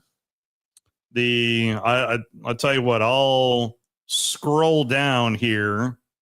They did account for some new head coaches. Matt Campbell at Iowa State is 25. Brent Venables is 23 at Oklahoma. Drew will really enjoy this. Lincoln Riley is 22 at USC. Bill Belichick, the brand new coach at UNC, is 21. Brett Bielema. We enjoyed Brett Bielema back in the day. Here in life, anyway. Yeah, how about that? Number 18. Lane Kiffin, number 17. One spot ahead of him is Brian Kelly, LSU. Is that a tough? I mean, first of all, Brian Kelly's played in the playoffs and lost a national championship. Yeah, so yeah. Lane has what, a conference championship when he was at FAU. He got 2. Yeah, but he hasn't made the playoffs yet. So. James Franklin is 15. You think James Franklin's better than Brian Kelly or even Lane Kiffin?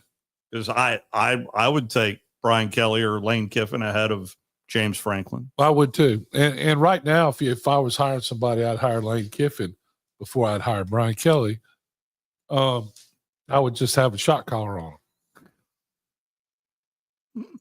Well, I mean, Kenny Dillingham, the Arizona State coach, is number 13. Now, he's interesting to me because of how he was selling his program, basically, when the national stage was looking at him, especially walking up to the Peach Bowl. I was kind of buying into what Kenny Dillingham was putting out there. Now, whether or not it's sustainable or not, I don't know.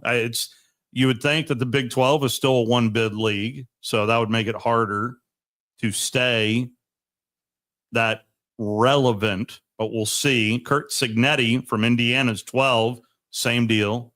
There's no doubt how good of a coach he is, but especially how weak that schedule. I wouldn't argue that either one of them wasn't a good coach. Mario Cristobal is 11. See, I'd have him behind all those guys. Josh Heupel is 10. I would have him behind all those guys because although Josh Heupel did make the playoffs this year, he's not ever won a conference or anything. How can they be ahead of? Well, I thought he won the conference in his first year at UCF. I thought he did that. Kalen DeBoer is 9, the 9th best coach in America according to On3. We'll see who's is Kalen DeBoer. Kyle Whittingham, Utah, number 8. Deion Sanders, Colorado, number 7. Wouldn't have either one of them there. Not that they're shouldn't be in the top 25. But I love me some Deion, but that is way too high. Dabo, 6. Hard to argue with that full resume. Yes. Marcus Freeman, 5.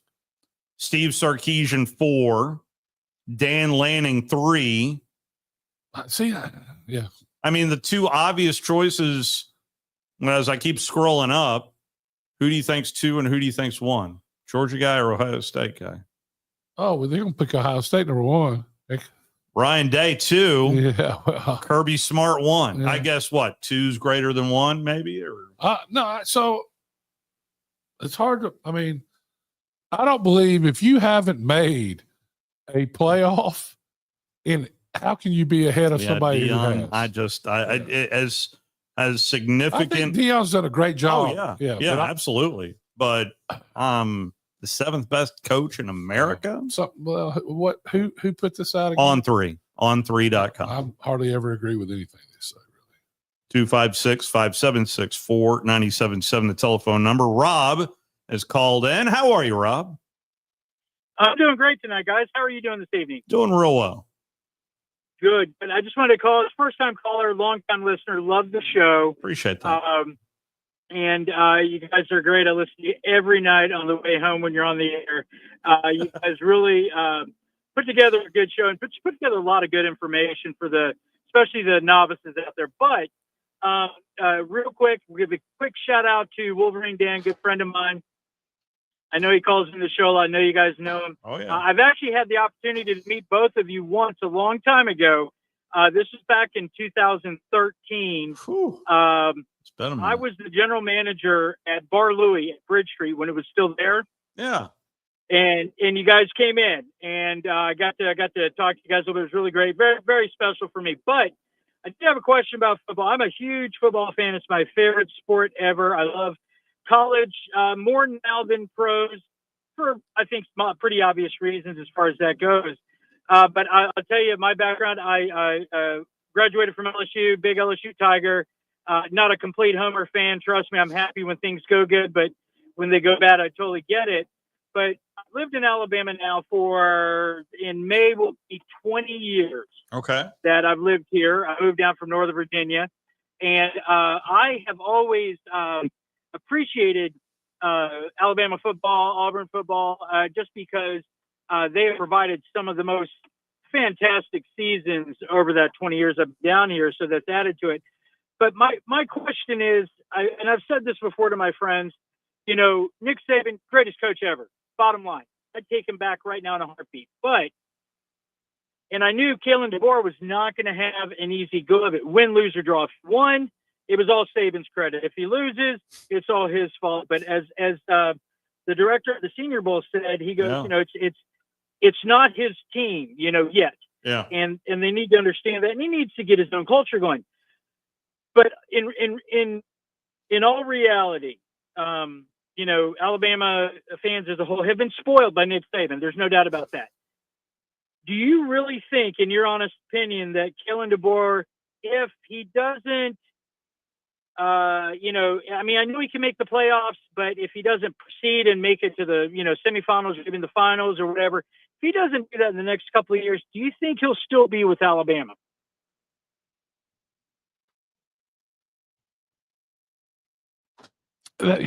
So what I think he has to do is to show progress. He needs to make the playoffs. He has to continue to recruit like he's doing. I think even more than that, though, his team's got to quit getting these stupid penalties, because really, if you take those away, you got to look. Two of the best games this year played, and was on the top 10 list of games watched. Yeah, were the LSU game and the Georgia game. And in those games, they look like the best team in the nation. So it's not like it's not like it's in them, They got to get more consistent, and that comes with discipline. I think the whole thing is they're changing their roster down there. You can see it happen. They're getting rid of the discipline problems. We'll see what he can put together. I mean, to me, they look really good at times, but the last 3 games, they were turnover machines and penalty machines. You can't win. You look at the last game, and it's hard to argue they should have made the playoffs now, right? The way they played in that game. Really, the last 3 games. Well, Oklahoma, Auburn. Yeah, well, they beat Auburn pretty good. I mean, That was the didn't have Auburn team that beat Texas A&M 2 weeks before. So you can't brag on them then and then say they're not any good when they play Alabama, which we did. So they still won the game. There's no, I mean, you can't take that away, Right. but just how they looked. Well, they game. look good at times and bad at times, to me. But they can't turn the ball over. When you turn the ball over 4 times and win by double digits, you played pretty good. They played pretty good in his first game that they beat Texas A&M way back 2 or 3 years ago. They played pretty good in the game, but they had 4 turnovers and barely won the game. You have 4 turnovers and win by double digits. Everybody else played pretty good. You just can't turn the ball over and discipline. I thought they were close to having a really good team last year. Yeah, they didn't turn the corner. Yeah, and that's what he has to do. So I don't want to sit there and say if he does this or he does that, they're going to keep or fire him. But how often have you said you're either getting better or you're getting worse? That team, they never got it. They never. The quarterback to me went backwards. I mean, you got to say that he did. Look at the last game; he looked horrible. I mean, he didn't give him a chance to win the game. So why didn't he get pulled? I don't know. I can't answer that. The head coach answered it.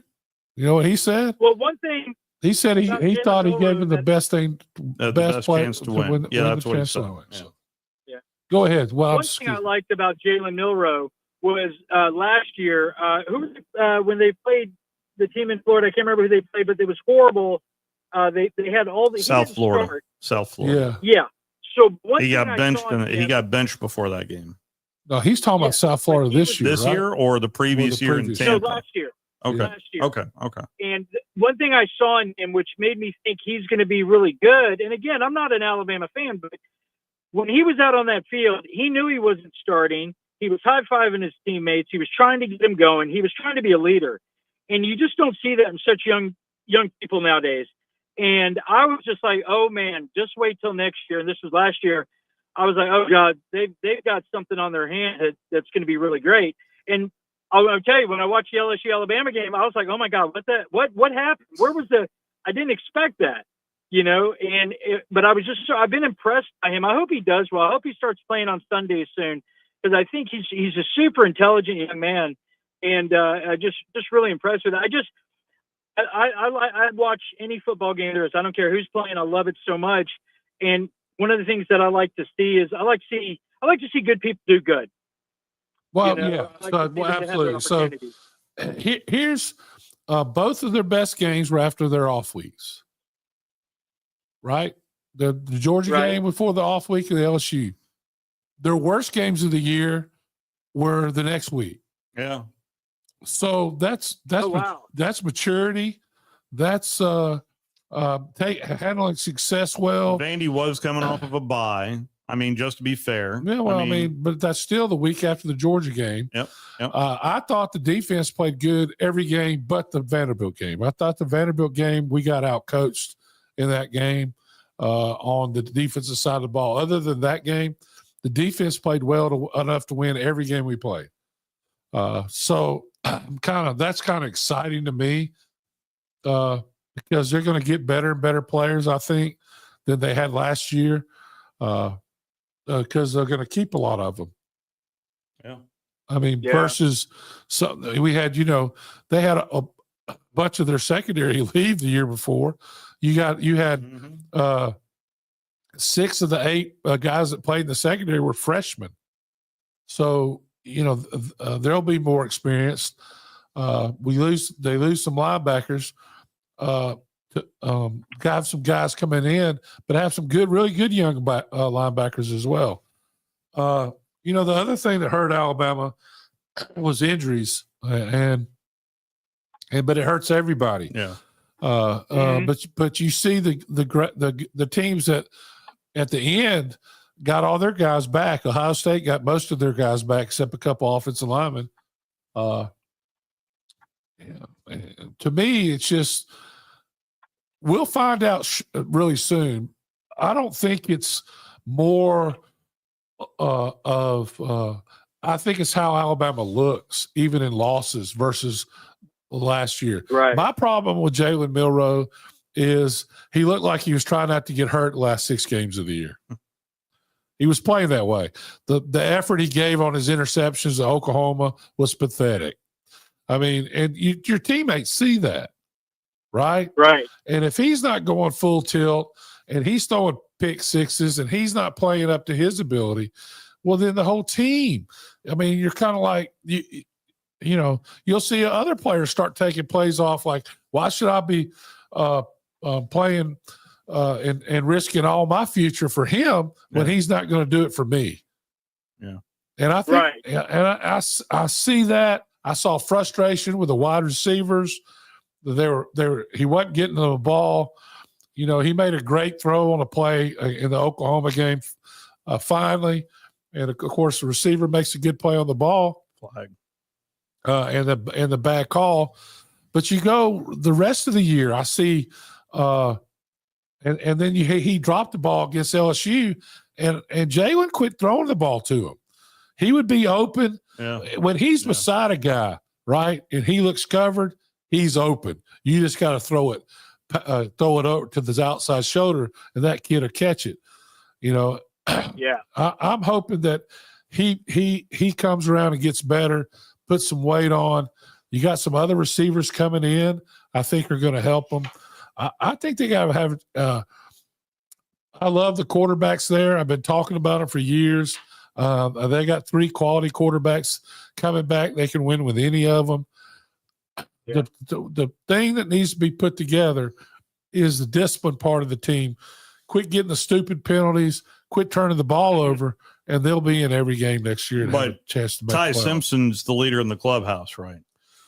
Is he? Okay. I'm asking. Well, I'm I don't asking. know. I mean, You don't think so? Well, we'll see the spring. I think, yeah, you'd have to put a head right now. But those other 2 guys are pretty dang good. Austin Mack. They are really good. Not a little. I mean, he's special in my mind. He's still young though. Yeah. The guy. He's Sophomore. only 18 years old. Sophomore. Yeah. He's an 18 or 9. He'll be 19 mid season next year. So I think they got and they got one of the top quarterbacks coming in as well. So to me, they have the talent down there to do a lot. The running back room is they got one of the top recruits coming in. 26 came back. Jim. Yeah, number 9 who was showed out the last 3 games coming back. So Richard Young. Yeah, Richard Young. So they're where are they not solid? I mean, to me, I think we'd go back to what we just heard from Jim Nagy, and that is the fact that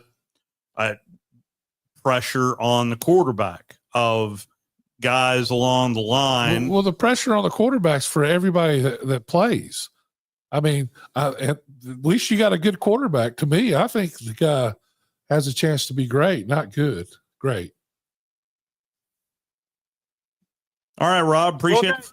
Hey, yeah, thank you so much. You've answered my question more than as always. Guys, keep doing a great job. Love your show. Thank you. Thanks for calling. Let's go ahead and take our final timeout. Final call for phone calls as we continue to christen the new studio. No longer in the upper basement. You're listening to The Drive with Wes Neighbors and Steve Moulton on 97.7 ESPN The Zone. Eagle Masonry and Installation. It's right there in the name. Eagle is your one-stop shop for block, stone, or brickwork, monument signs, and outdoor kitchens and fireplaces. Eagle also offers the finest craftsmanship and insulation, including fiberglass or spray foam insulation, and of course, insulation removal. Philip Love and his team have years of experience, bringing the region the best in masonry and insulation services. For more information and a quote, visit insulatewitheagle.com or call 256-755-1556. Eagle saves you time. Eagle saves you money. It's an amazing time in our industry. Things are changing so rapidly. With digital signatures and workflow software, we help our customers work from anywhere. This helps you save time and money and upgrade your technology. Like I said, it's an amazing time to watch our customers grow and succeed. Don't ask anyone,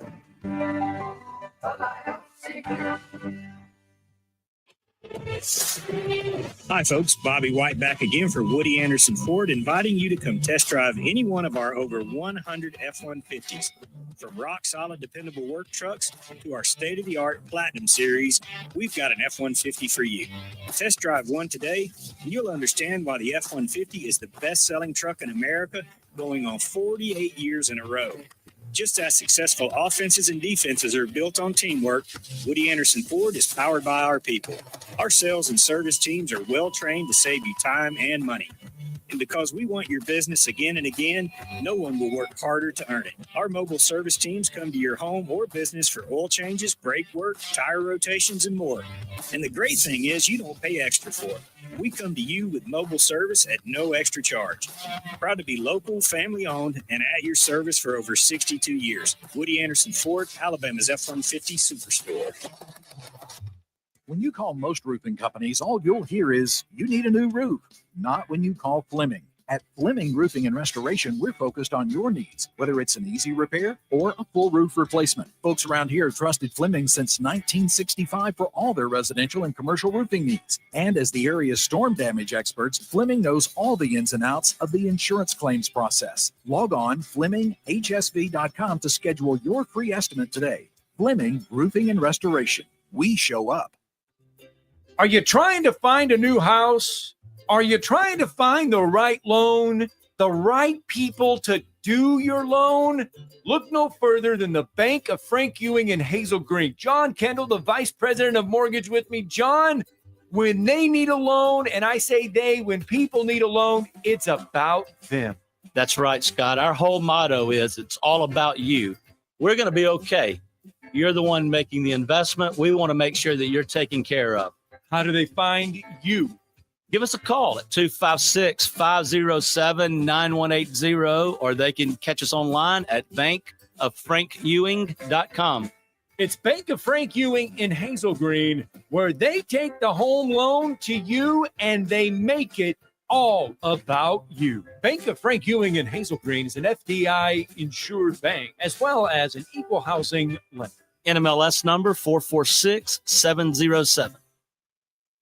From the Fox 54 Weather Center, I'm Chief Meteorologist Jordan Dressman. Temperatures drop into the lower 50s as we head into the overnight, early into your Wednesday morning. Mostly cloudy sky. Wednesday afternoon, temperatures climbing into the mid and upper 60s. A couple of folks talking about the lower 70s. A couple of rain showers are going to be possible through Wednesday afternoon, but the day's certainly not going to be a wash, and the vast majority of us probably going to end up staying dry. We only drop into the mid and upper 50s as we head into the overnight, early Thursday morning. Much the same Thursday afternoon, a mostly cloudy sky. Temperatures climbing into the lower 70s. I'm Chief Meteorologist Jordan Dressman on your home for ESPN Radio, 97.7 ESPN The Zone. You know, this process is all about talking ball. Listen to Talking Ball with Scott Tyson and Drew DeArmond. What did they want privacy for? To just start talking ball. Every weekday morning, wake up with Scott and Drew. It's Talking Ball, 97.7 ESPN The Zone.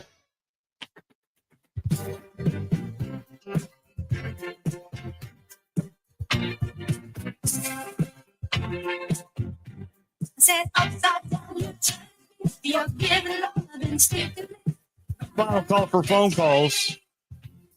If you want to know what kind of bizarro world that we're living in, this is 2 straight years that the SEC has not won the national championship.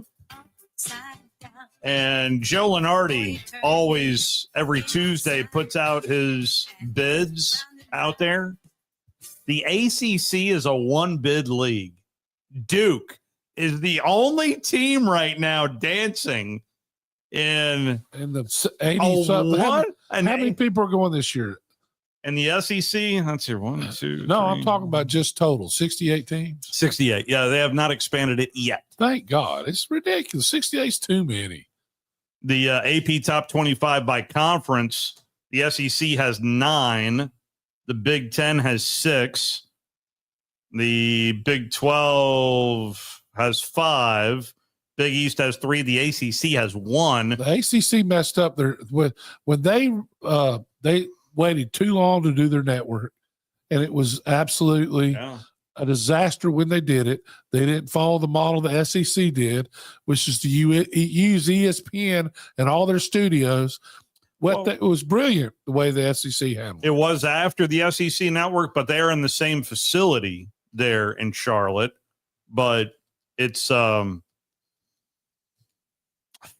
especially how SEC baseball has. Listen, I was not a big follower of college baseball for a number of years, but it is just fun to watch. Softball's fun to watch. Basketball is clearly fun to watch.